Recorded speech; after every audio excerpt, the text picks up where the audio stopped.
Issue of Down East magazine is now out, and as the editor-in-chief, Will Grunwald, told us, it has something of a sugar theme running through it. There is an article on Maine's long and curious relationship with doughnuts, plenty of sugar there, and even more in a story on what it's like to produce maple syrup these days, as the people who do that cope with climate change and other challenges. We got a preview from Will.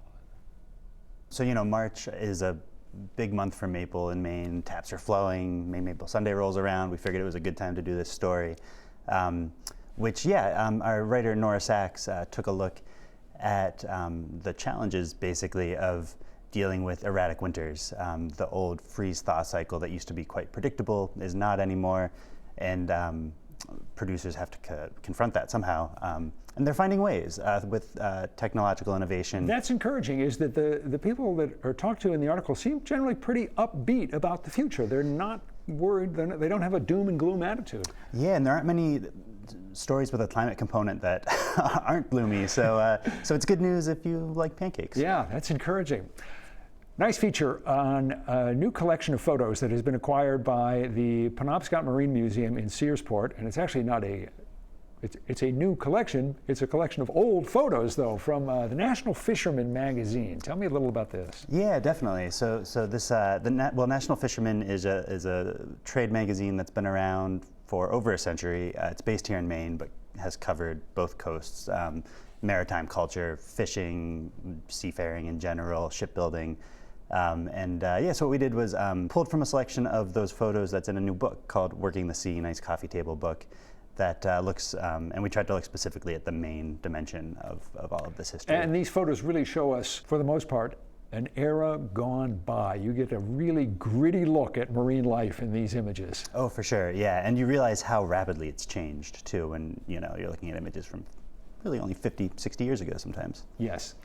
The cover story is about doughnuts in Maine, and this is not just a chance to eat doughnuts and write about doughnuts. There really is an interesting Maine connection to the history of the donut. There is, and it's a little known, I think, fact, or maybe a fact, that don't go too far with that. Yeah, there's an asterisk here.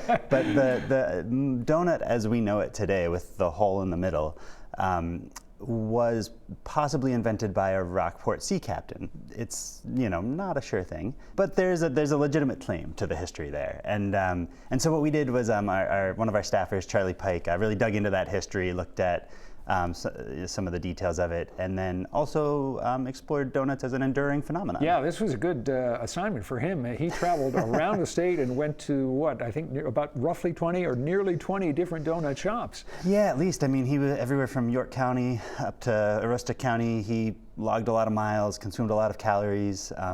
I don't know if he's had his blood pressure or sugar levels checked lately, but he seems okay. Did he bring donuts back to you guys in the office? He did not. Fire him. Yeah. Get rid of him. Clear breach of duty. I think that's right. I mean, that's a fireable offense, isn't it? I agree. You will find those articles and more in the March issue of Down East. Super tasty. All right, coming up next, speaking of